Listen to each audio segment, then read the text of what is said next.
In Bosnien gibt es Läden, die Coffee to go anbieten, aber keiner macht das hier. Mach's dir gemütlich, vielleicht mit einer Tasse Kaffee, denn in diesem Video geht's richtig tief rein in die bosnische Kaffeekultur. Die ist das Rückgrat der bosnischen Gesellschaft und du lernst, wie man den Kaffee trinkt, wie der Kaffee gemacht wird, wo der Kaffee herkommt, aber auch, was passiert, wenn du ihn to go bestellst. Der erste Stopp unserer Reise ist das Kuća Sevdaha, das Haus der Sevdalinka-Musik und eines der ältesten traditionell bosnischen Cafés in Sarajevo.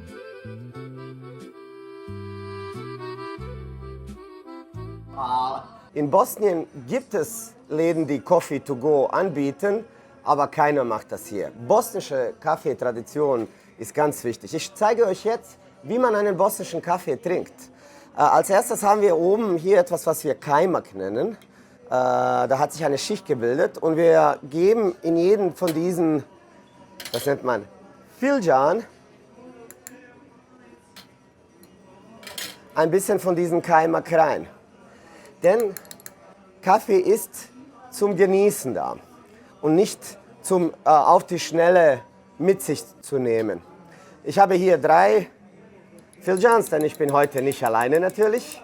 Da sich mit dem bosnischen Kaffee der Kaffeesatz bildet, ihr seht, wie dieser Design dieser Jezva ist, so nennt man, es ist ein arabisches Wort, dass wenn man den Kaffee eingießt, dass der Kaffeesatz hier bleibt. Das heißt, was wir machen wollen, ist den Kaffee ganz langsam einzugießen. Und dieser Kajmak macht da eine Creme da oben. Das hilft bei der Konsistenz, genauso wie beim Espresso so eine Creme oben haben soll und das gibt dann noch einen besseren Geschmack. Der bosnische Kaffee wird nicht vorab gesüßt und weil wir den Kaffeesatz auch haben, ist die Idee, dass man dann später, wenn man den Kaffee süßen will, dass man ihn nicht umrührt, denn ansonsten geht der Kaffeesatz hoch. Wir haben hier dann Würfelzucker oder Rahat Lokum. Was wir damit machen, ist Folgendes. Weil der Kaffee nicht vorab gesüßt ist und er ist nicht so stark. Wir nehmen den Würfelzucker zwischen den 2 Fingern und ganz wenig tauchen wir den ein, um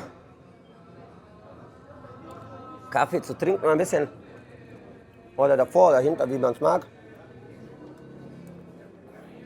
Den Kaffee im Mund zu süßen. Und das ist das ist genug für diesen Kaffee.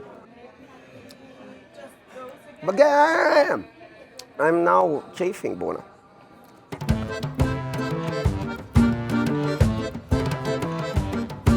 Okay, so trinkt man bosnischen Kaffee. Aber weiter geht's. Unsere Freundin Maida in der Kaffeebar Andar weiß genau, wie bosnischer Kaffee gemacht wird. Ciao. So we first need jezva, of course. We will put the 2 spoons of the coffee inside. After that we need hot water. I already have some hot water here. I will pour it in, but not all the way till the top, because I will need some space for the coffee to boil. We take a spoon, we mix a little bit, and then we use the heat. We put the jezva on the heat and waiting for coffee to boil all the way up. This is like really messy business. Like if you don't look at the coffee all the time, it can like blow all over the place and it's really hard to clean it. So it's better to stop here, wait for a second. It will go up really fast.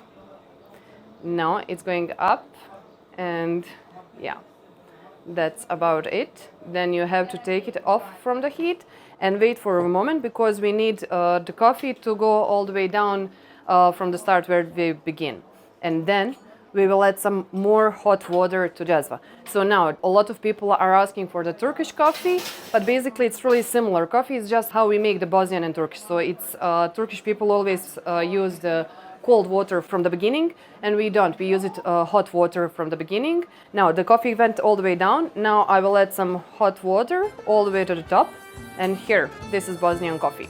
It's ready for you to try it.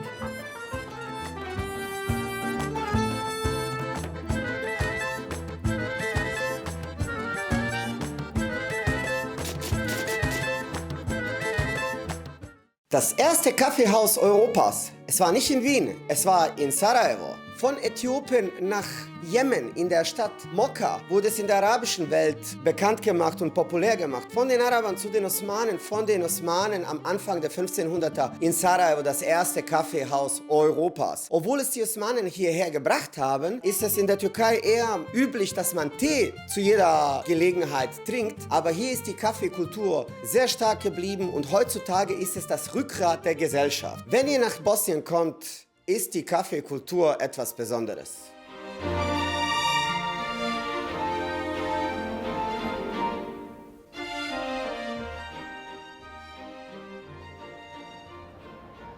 Oh, Und weil die Kaffeekultur in Sarajevo einfach zum Leben gehört hat und immer noch gehört, hat sie sich mit Österreich-Ungarn weiterentwickelt. Willkommen im Hotel Europa, dem traditionellen Wiener Kaffeehaus in Sarajevo, inklusive Sachertorte. Das Kaffeehaus war bei den Habsburgern Austauschort und zweites Wohnzimmer zugleich. Für Business-Meetings, zum Zeitungslesen, zum Entspannen. Aber die Kaffeekultur entwickelt sich hier in Bosnien und in Sarajevo immer noch weiter.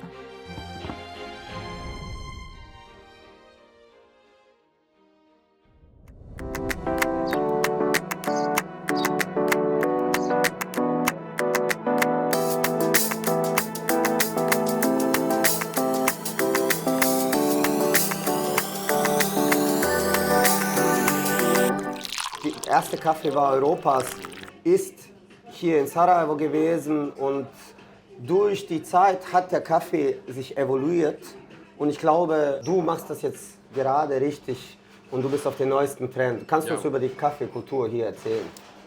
Moramo se vratiti mnogo vekova ranije i razmišljati kako smo mi kao ljudi. Mi volimo imati neki svoj rahat, svoj neki mir u toku dana.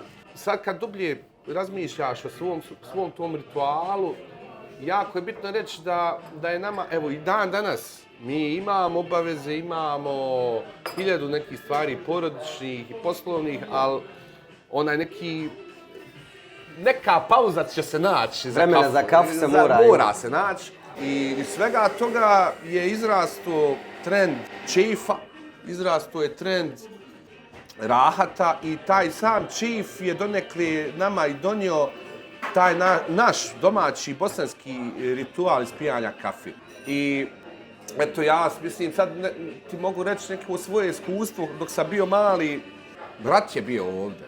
Oskudica svega je bila, ali se moralo ima za kafe. I kad se nije imalo za kafe, leća se prepržavala bukvalno i opet se taj ritual i nastavio u ratu i opet si imao neki mir, iako su granate padale sa svih strana. Ja trenutno imam sorte iz Kolumbije, Hondurasa, Nikaragve, Kenije, Nove Gvineje, Etiopije i uglavnom educiram ljude ovdje da probaju singl. Znači, kod nas su uglavnom singlovi. Single shot espresso. Ne, single je u stvari, imaš sirovu kafu iz Kolumbije, ja ću je ispeći po standardima specialtija i ponuditi je tako.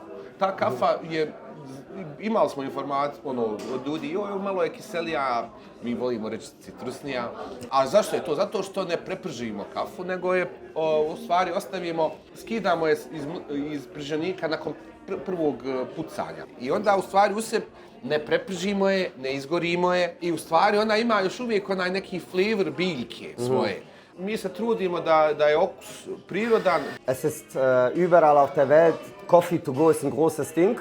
Ja. Hier aber nicht. Wenn man einen Kaffee trinkt, muss man sich hinsetzen.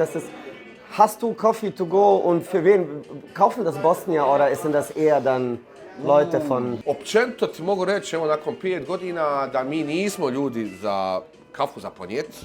Hajmo mi sjest, brate, pa ne moramo svaki dan, ali jednom ćemo sedmično sjest, sat vremena potrošiti, popit, rahat, sjest i gledat ljude, ne moramo ispričat se. Bestellst du dir selbst manchmal Coffee to go? Never. Ali ja sam mislio da mi donesite kafu za ponijeti. Okay. Konkurs, da die Batz, nismo mi taka vrsta kafani. Ich würde sagen, jetzt überlassen wir die beiden einfach mal ein bisschen ihrem Chef. Und wenn du auch lernen willst, wie man bosnischen Kaffee trinkt, dann komm doch einfach mit uns auf eine Stadtführung durch Sarajevo. Wir freuen uns drauf. Oder folg uns hier auf dem Kanal für mehr spannende Einblicke ins Leben in Sarajevo.